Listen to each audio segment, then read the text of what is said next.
Jadi mau live ya Mbak, lagi di hotel mana ini ya? Hotel Venetian ya. Sebentar ya. Soalnya anakku ngomong, mami aku belajar bahasa lagi. Nggak tahu bahasa apa yang dia pelajari hari ini. Lagi liburan. Oh aja deh sama mau.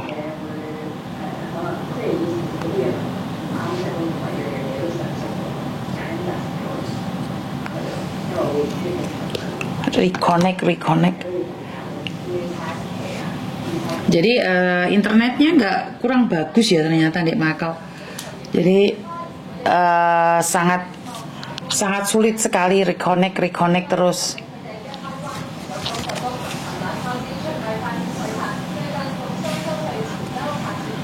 Wah,真係唔係咁好啊，個 connection 啊，斷。Jadi sangat sulit sekali yang ada di Facebook ya. Di YouTube juga sangat sulit sekali.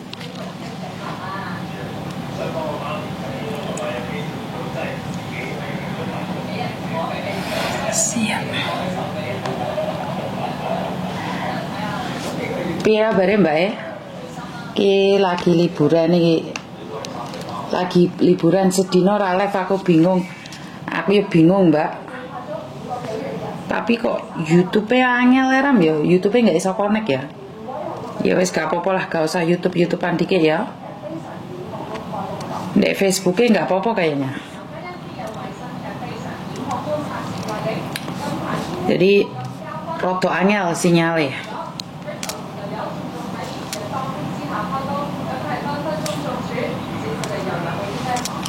Lagi liburan. Anak wadus cerame ya, bigo sama Facebook dulu ya wes, nurut kalian kurang penak piye dah ini guys penak terus. Oke, jadi piye kabare, kangen aku ora nggih daster hari ini dasteran. Halo, assalamualaikum, selamat malam Miss Yuni. Assalamualaikum, waalaikumsalam. Aduh jenengan ngerti ya saya lagi liburan ya, ada apa kok suaranya serak-serak bahasa ini? Begini Miss Yuni ya, maaf di sini aku mau nanya-nanya karena ini bukan saya pribadi yang ada masalah, tapi saudara saya ya Miss Yuni. Oke, tapi jadi, bukan ngibah kan Mbak, bukan mau mengenyek orang atau menyebarkan aibnya atau ngerasani enggak kan? Bukan ya? Bukan. Ini keponakan saya ini kan kurang lebih 7 bulan overstay ya Miss Yuni. Terus hari ini dia ditangkap sama Pak polisi kayak gitu. Saya sebagai kakaknya juga jujur sedih, tapi saya sadar kalau dia itu salah. Saya tidak tahu bagaimana prosesnya itu. Saya pingin Miss Yuni menjelaskan ini nanti anak dikeluarkan atau dipulangkan atau bagaimana Miss Yuni. Oke, sebentar. Oke, kalau di Hong Kong ditangkap nih ada beberapa hal. Apa yang dia lakukan, dia melanggar izin tinggal kah, atau dia bekerja di luar pekerjaan kah, atau seperti apa? Kan kita sama-sama nggak tahu nih, saman kan nggak tahu tuh ada apa kan? Yang saman tahu kan cuma overstay aja. Saya tahu. Apa? Saya tahu dia dalam perjalanan mau kerja, tapi di jalan dia ditangkapnya, nggak dalam tempat kerjanya. Oke.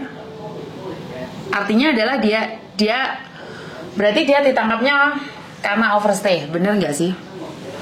Iya, dalam perjalanan. Dia ditanya paspor, ditanya KTP, terus KTP ini itu kan udah waktunya memperbarui kayak gitu. Oke, jadi akhirnya ditangkap terus dibawa kantor polisi. Kantor polisi mana nih kalau boleh tahu? Tadi itu di Simsajoy. Terus saya tanya sama polisinya, kan saya datang ke sana ya, izin ke majikan, saya mau ada urusan sebentar. Terus saya datang ke sana, saya tanya, aku pengen ketemu sama dia sebentar, nggak boleh kan sama polisinya. Terus saya tanya, ini anak mau kapan keluarnya? Terus polisinya bilang nggak tahu, mungkin ini mau dipulangkan ke Indonesia kayak gitu, Miss Yuni. Oke, sebenarnya saya tidak tahu ya seperti apa prosesnya dan bagaimana. Menurut pengalaman saya aja ya, saya jawab aja ya. Menurut pengalaman saya nih, iya, Miss Yuni. Kalau ada anak overstay itu ada dua kemungkinan. Kemungkinan dia di penjara, kemungkinan dia dilepas. Oke, kalau kemungkinan dia di penjara, diproses terus dideportasi. Tapi kalau di penjara, diinterogasi terus dilepas lagi, itu berarti dia punya rencana untuk ambil paperan. Ambil paperan adalah begitu. Betul, ambil paperan adalah dia berhak untuk tinggal di sini. Nah, masalah penjaranya berapa lama untuk anak paperan itu tergantung. Ada yang 2 minggu, ada yang 1 bulan, ada 2 bulan, ada yang 3 bulan, ada yang 5 bulan, ada yang 6 bulan. Jadi saya tidak tahu ini kasusnya saudara Ninjenengan yang seperti apa dan bagaimana. Makanya saya tidak bisa ngasih tahu nih seperti apa keputusannya, karena satu-satu orang nggak sama. Iya, untuk dasarnya ya Miss Yuni, saya secara garis besar saya tahu dia itu kesalahannya dia overstay itu saja. Selain itu kayaknya nggak ada, ya itu cuman sekedar overstay, dia cari kerjaan di luar, tapi pas ketangkepnya itu dia di perjalanan di MTR. Iya, tapi kan keputusannya salah benar atau penjaranya berapa lama kan saya tidak tahu. Makanya saya tidak bisa mengatakan berapa lama. Karena itu saya pengalaman saya ada yang 2 minggu, ada yang 1 bulan, ada yang 3 bulan, ada yang 6 bulan, ada yang 15 bulan. Sekali lagi saya tidak bisa benar-benar tahu berapa lama karena sampean dan saya tidak tahu kasusnya apa. Kan setahu aja itu. Tapi mungkin dia punya kasus-kasus lain lah, atau dia bisa juga dituduh mencuri oleh majikan, kabur dari majikan, seperti apa kan kita sama-sama tidak tahu. Bener nggak? Iya, Miss Yuni. Kalau misalkan misalkan dia itu kesalahannya karena ya itu tadi kurang lebih dia itu overstay sekitar 7 bulan, terus dia itu waktunya perpanjang KTP, tapi dia KTP-nya kan tidak bisa diperbarui karena dia udah overstay. Itu kemungkinan langsung dideportasi atau masih ada kesempatan di sini, Miss Yuni. Dan kalau misalkan dia itu dideportasi, bisakah dia kembali ke Hong Kong untuk bekerja? Oke, sekali lagi seperti yang saya jelaskan, kalau dia sudah overstay, ketangkep, dideportasi, itu 100% saya katakan tidak bisa kembali lagi ke Hong Kong. 100%. Dalam kurun lama, berapa lama itu, Miss Yuni? Saya kurang tahu, Mbak. Kenapa? Yang saya tahu anak 11 tahun aja mau balik sini, pernah overstay nggak bisa. Anak yang data ganda 19 tahun aja ketahuan oleh imigrasi. Jadi saya tidak tahu karena itu adalah rahasianya imigrasi Hong Kong ya. Yang saya tahu dia sudah melanggar. Kalau dia masih ingin bertahan untuk tinggal di sini, ya dia jadi paperan itu. Jadi paperan itu seperti apa? Sebentar saya jelaskan dulu ya. Jangan dipotong dulu, takutnya saya lupa lagi. Jadi kalau jadi kalau ambil paperan itu seperti apa? Ya sama aja menggadaikan kewarganegaraannya. Berarti kamu sudah tidak ingin jadi warga negara Indonesia lagi. Nah, apakah boleh? Boleh. Kamu melepaskan paspor Indonesia boleh. Tapi kamu tidak boleh pulang Indonesia karena paspormu sudah kamu serahkan pada pemerintah Hong Kong. Apakah masih bisa tinggal di Hong Kong? Bisa. Bahkan pemerintah Hong Kong memberikan uang, uang tempat tinggal, uang makan, tapi tidak boleh bekerja. Kalau sampai dia bekerja dan ditangkap lagi, masuk penjara lagi.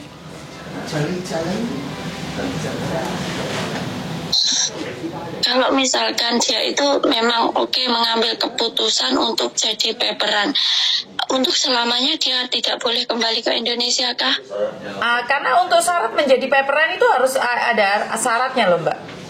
Kenapa dia dikasih paperan? Karena nyawanya terancam. Kalau enggak berarti dia berbohong. Paham nggak? Untuk mengambil paperan ada surat-suratnya, ada syarat-syaratnya loh. Ada 75 pertanyaan loh. Kemarin aja ada anak yang menyesal ambil paperan. Saya takutnya juga kayak gitu Kak, Miss Yuni, karena gini loh, aku takutnya sekarang dia sudah tidak bisa dihubungi ya. Terus dia mengambil keputusan yang sebenarnya kayak apa ya, kayak merugikan diri sendiri sebenarnya. Kalau emang jalan terbaik itu pulang ke Indonesia, kan mending pulang ke Indonesia gitu daripada jadi paperan. Tapi resikonya kayak gitu. Tapi di sini saya tidak bisa menghubungi dia gitu loh. Oke. Aku takut dia sudah salah, tapi dia salah langkah lagi gitu. Karena orang salah itu insya Allah kan bisa berubah, bisa memperbaiki kesalahannya dari kejadian yang kemarin gitu, Miss.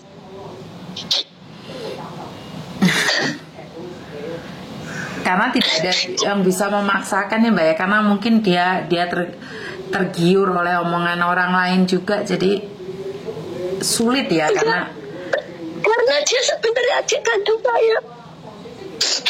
Dia adik kandungmu? Iya. Makanya kenapa saya sedih ini, setakut ini. Oke, sebentar. Salahnya adik. Oke, sebentar. Saya tetap tidak tega melihat dia kayak gitu. Oke, sebentar. Soalnya kamu nangis nih. Saya takutnya ntar ada orang yang bilang saya jual kesedihan. Kamu tahu kan? Enggak. Ini real. Karena saya tidak tahu harus bagaimana. Terus saya lihat Miss Yuni kan curhatan para TKW tentang masalah anak OS apa gitu. Jadi saya untuk cerita ke teman itu nggak berani. Saya langsung hubungi Miss Yuni. Mungkin ini jalan terbaik gitu, insya Allah. Oke, kenapa kamu berani cerita sama saya sayang? Padahal kalau cerita sama saya itu masuk YouTube sama Facebook. Kenapa kamu ambil keputusan? Nggak apa-apa karena saya nggak nyebut nama. Jadi ini bisa jadi pelajaran teman-teman lainnya untuk berpikir 2 kali di negara orang itu harus bagaimana kayak gitu, Miss. Oke. Jadi Samen kapan nih taunya adikmu ditangkap? Hari ini. Ditelepon polisi? Iya. Lah kok Samen ditelepon polisi? Karena adik saya menghubungi saya. Oke, berarti gini Mbak, ada apapun nih sebenarnya yang ada apapun ya. Karena polisi pasti menanyakan apakah ada keluarga yang mau dihubungi atau seperti apa. Jadi kalau adikmu masih menginginkan untuk menghubungimu, itu biasanya polisi juga akan menelponmu. Saat di sidang lah, saat seperti apa itu biasanya polisi akan mengizinkan untuk menelponmu. Tapi saya sendiri juga takut nih, soalnya ini jujur ya, biarpun itu ibaratnya namanya adik kandung, tapi untuk sifat dan kelakuan itu kan nggak sama kan. Itu emang langit dan bumi, tapi ketika dia ada masalah, jujur hati saya juga sakit. Saya nggak tega. Terus saya sendiri di sini kan kerja sesuai dengan isi kontrak. Saya harus mematuhi peraturan saya. Kalau di Hongkong itu harus kerja, itu harus bagaimana. Jadi otomatis kalau misalkan saya terlibat banget dengan urusan dia, saya juga kan ibaratnya saya mempertaruhkan kerjaan saya juga nggak berani, Kak. Terus saya harus bagaimana? Miss Yuni, apa yang mau bantu kayak gitu? Oke. Sekali lagi sebenarnya nggak perlu khawatir ya kalau masuk penjara di Hongkong ya, karena di Hongkong itu tidak ada politik-politikan di dalam penjara ya. Dia menjalani hukumannya, dan kemungkinan besar nih kalau sidang atau apa dia itu diizinkan pegang HP, telepon. Kalau dia tidak bisa pegang HP, dia bisa request untuk telepon kamu sayang. Jadi kalau ada telepon yang tidak ada nomornya itu biasanya adalah dari penjara. Jadi sebenarnya apakah sengenes apapun, karena ada beberapa anak yang cerita sebenarnya di Hong Kong itu apa ya, bukan di penjara itu sangat bagus ya, enggak juga, tapi nggak perlu khawatir gitu loh. Saya takut kan gini Miss Yuni, kalau misalkan itu paperan kan bener ya, ini saya jujur, saya sama sekali tidak tahu itu tentang OS. Kalau misalkan ditangkap polisi itu gimana peraturannya. Jadi setelah saya dengar kayak gini, jujur saya takut banget, saya ketakutan sekali. Ini nanti kalau misalkan benar-benar dia mengambil paper, gimana suatu saat dia tidak bisa kembali ke Indonesia, sedangkan kita asalnya dari Indonesia, keluarganya asal-usulnya dari Indonesia, gitu Mas. Oke, jangan berpikir terlalu panjang. Tidak semua seburuk yang kamu pikirkan. Yang penting sekarang berdoa dulu. Keluarga yang ada di Indonesia sudah tahu belum? Tidak, aku kasih tahu karena saya tidak mau orang tua apa gitu berpikir, ya otomatis kan dia mikir kan itu belum tak kasih tahu. Ya cuman langsung saya dari kantor polisi Siusa Coy, ya nangis ya, jujur sepanjang jalan aku nangis. Yang aku ingat langsung aku harus minta bantuan siapa, yaitu langsung ingat Miss Yuni ini. Oke, jadi terima kasih udah ingat saya sedih. Dan sekali lagi saya bilang nih, doa satu orang gak didengar, kalau doa banyak orang pasti didengar. Kenapa tidak berkata jujur pada keluarga? Minta doa supaya dia tidak berpikir untuk ambil paperan. Bener gak sih? Apakah kamu kuat nih suatu saat disalahin? Betul gak? Gini, soalnya untuk keluarga itu kan ya cuman ibu kan, jadi nggak ingin ibu sedih. Oke. Gitu. Tapi berapa lama sampean bisa berbohong? Saya nggak tahu, tapi saya hanya ingin masalahnya selesai gitu aja tanpa orang tua atau keluarga di rumah tahu, ya gitu. Saya hanya ingin yang terbaik, ya gitu aja Miss Yuni. Kalau saya pribadi berpikir seperti ini Mbak, saya pribadi nih, kalau ada masalah itu feeling orang tua itu lebih kuat. Kamu bisa berbohong sama dia, tapi berapa lama? Ini yang pertama. Dan kedua, kesehatan orang tua tidak menentu juga kalau kamu jujur. Sebenarnya kamu pikir lagi sih, kalau nggak jujur juga boleh, jujur juga boleh. Tapi kalau kamu jujur sama orang tuamu, kelebihannya adalah agar orang tuamu berdoa agar adikmu nih nggak berpikir untuk ambil paper. Jadi kamu bisa menjelasin ke orang tuamu, sayang. Ngerti nggak? Jadi apakah itu sangat berat sekali? Ya tentunya sangat berat sekali ya. Tapi aku cuman kayak gini loh Kak, aku tuh pengen setelah aku ke kantor polisi itu kan terus HP-nya sudah nggak bisa dihubungin. Terus aku scroll YouTube siapa itu, YouTube Miss Yuni itu kan ada video yang mending ada yang nyesel ambil paperan kayak gitu. Nah itu aku langsung ketakutan. Tapi aku mau ngasih nasihat ke adik aku, kamu jangan ambil paperan, kamu pulang aja gitu. Tapi nggak bisa Miss, itu aku sekarang takutkan. Aku takut dia salah lagi. Ini sudah salah ya Miss Yuni, dia udah OS, otomatis dia itu salah. Dan di kesalahannya ini aku nggak pingin dia melakukan kesalahan yang kedua kali lagi di negara orang Kak. Ngerti. Sekarang nih dia di penjara. Kita sama-sama tidak tahu apa yang dia pikirkan kan, benar nggak sih? Jadi ya, seperti yang saya katakan, doa bisa merubah segalanya. Karena itu saya bilang sama jenengan, karena kita tidak bisa kontak telepon, kan kita bisa kontak batin sih sayang. Bener nggak sih kalau saya ngomong kayak gini? Yang bisa kontak batin paling dekat siapa sih? Kan ibu. Bener gak? Kalau secara logika saya berpikir, kenapa saya bilang coba berjujur sama ibu? Karena ibu itu kontak batinnya paling kuat. Iya. ngerti Miss. Jadi gini loh, kita itu tidak bisa kontak dia lewat telepon, kita kontak batin, kita doakan. Ingat loh, hanya Tuhan yang bisa membolak-balikan hati manusia loh. Jadi dengan apa? Dengan doa. Kalau nggak doa, gimana?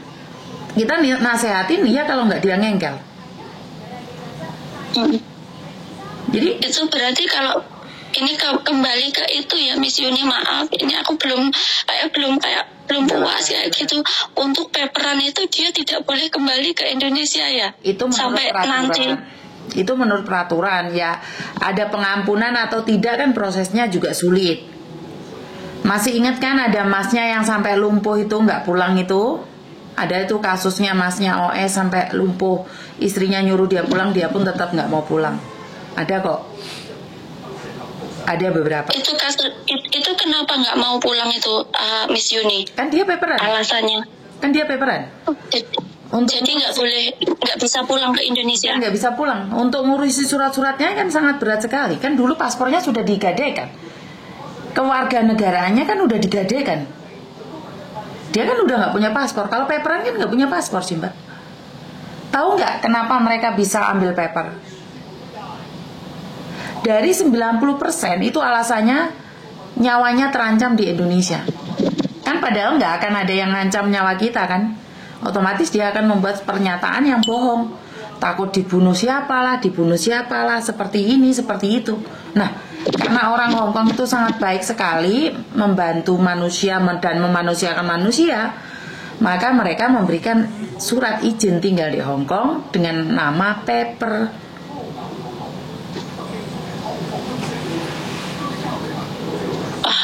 Paham ya. Kebanyakan anak-anak yang ambil paper itu kan bohong. Sebenarnya di Indonesia nggak ada yang ngancam. Siapa yang ngancam? Ini dari cerita anak-anak yang OS ya, bukan saya yang cerita ya. Karena banyak anak yang sama saya, lo kok bisa ambil paper? Padahal ambil paper itu syaratnya adalah nyawanya terancam kalau pulang di negara sendiri. Benar nggak sih? Iya benar. Ini nanya lagi, maaf ya. Itu anak yang ambil paperan itu sebenarnya tahu nggak resikonya paperan itu gimana kok segampang itu dia mau jadi paperan kayak gitu? Saya rasa mereka tahu Mbak. Tapi kan mereka mungkin tergiur dengan glamor yang ada di Hong Kong, atau mereka tidak ingin tinggal di Indonesia, atau banyak alasan kan. Saya tidak bisa mengatakan satu persatu ya, karena saya tidak ingin seolah-olah saya itu memojokkan anak overstay, anak paperan, padahal kan saya tidak tahu alasan mereka. Jadi saya menghargai mereka juga, karena ada sebagian dari mereka itu menyesal dan baik-baik saja, dan kecewa tidak baik-baik saja. Ada yang bangga, ada yang bahkan anak paper itu sombongnya nggak karu-karuan, ada yang anak paper itu baiknya nggak karu-karuan. Jadi saya tidak berani menghakimi satu-satu sama lain, tuh saya tidak menghakimi. Cuman resikonya ini berat sekali. Dulu itu pernah banyak sekali kasus anak yang sampai sakit-sakit, bahkan ada yang sampai meninggal dunia. Keluarganya aja nggak bisa ngelihat dia. Nah ini yang sengsaranya lagi, kalau keluarga yang ada di Indonesia sakit atau bapak ibu meninggal, itu nggak bisa langsung pulang. Lah wong yang bekerja, punya majikan, yang punya surat izin tinggal aja, ada apa-apa di Indonesia nggak bisa langsung pulang, apalagi yang sudah nyata-nyata menggadaikan kewarganegaraannya. Bener nggak sih? Iya. Nah, jadi apakah saya melarang kalian ambil paper? Enggak, terserah. Enggak. Itu hak. Saya tadi ke Miss Yuni karena saya benar-benar pengen tahu, jadi ya minta doanya ya Miss Yuni, kalau misalkan besok atau kapan itu anak bisa menghubungi saya, nanti tak kasih tahu kayak gini gitu Miss Yuni. Makanya sebelum itu aku sudah tahu ini kalau paperan itu kayak gini. Saya pernah dengar anak paperan apa gitu, pernah dengar, tapi nggak tahu paperan itu yang bagaimana, OS itu yang bagaimana kayak gitu. Jadi biarpun ini kayak aib ya aib, tapi aku nggak apa-apa Miss Yuni, sama dibuat pelajaran sama teman-teman di sini. Kerja di negara orang itu ya baik-baik saja diniatkan dengan niat hati yang baik, nggak usah kau-kautan, nggak usah gimana gitu, biar nggak repot diri sendiri gitu aja. Oke, jadi karena sama harus mentok nih, nggak bisa mikir kemana-mana, tanya Miss Yuni aja gitu ya?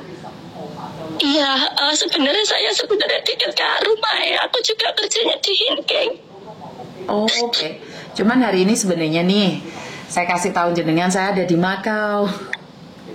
Oh, di Makau. Oh, maaf Kak, maaf kalau gitu mengganggu waktu libur Miss Yuni. Maaf banget Miss Yuni. Terima kasih buat saran serta penjelasannya tentang masalah ini. Semoga Allah membalas kebaikan pada Miss Yuni. Siap. Matur Mbak Nun, nggak usah sedih ya. Ya kalau dibilang nggak usah ya harus, karena saya di sini juga kerja, jadi saya harus tanggung jawab sama pekerjaan. Tapi kalau sedih takut banget. Ingat, kalau sampean nggak fokus sama pekerjaan jenengan, takutnya ntar punya impact yang tidak baik pada pekerjaan jenengan, dan majikan punya aura jelek ke jenengan. Ngerti? Iya itu. Iya, saya juga harus harus amanah dengan tanggung jawab sama pekerjaan saya. Jadi saya sebisa mungkin juga harus kuat, biarpun ini sangat menakutkan. Karena itu terima kasih Yuni buat waktunya. Karena itu sampean harus fokus sama jenengan sendiri ya. Ingat, tidak ada masalah tanpa solusi. Jadi tetap sabar di situ.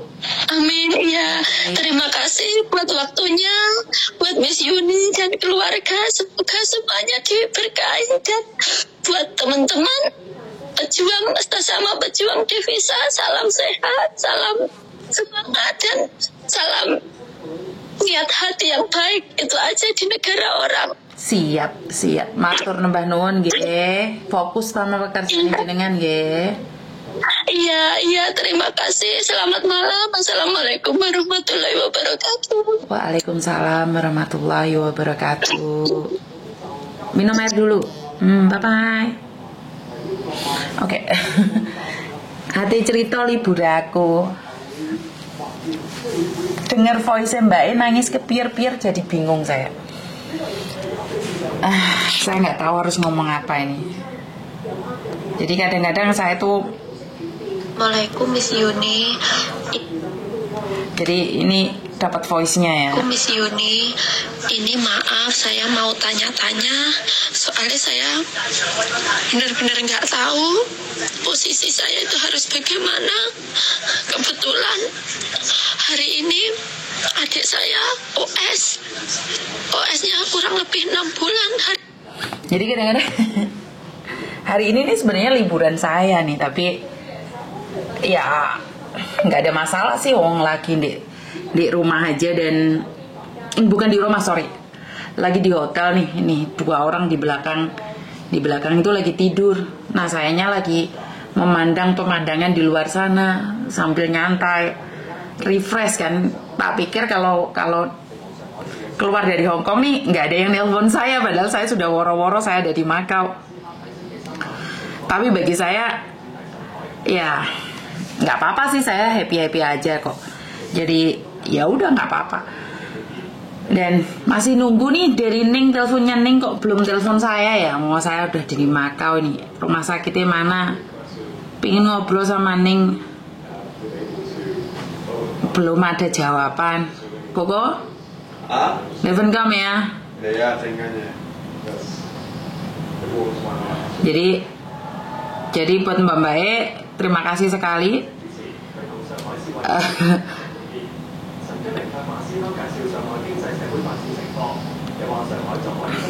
Bentar ya. Jadi saya banyak saya ada nih satu voice ya, saya kurang tahu dari mana.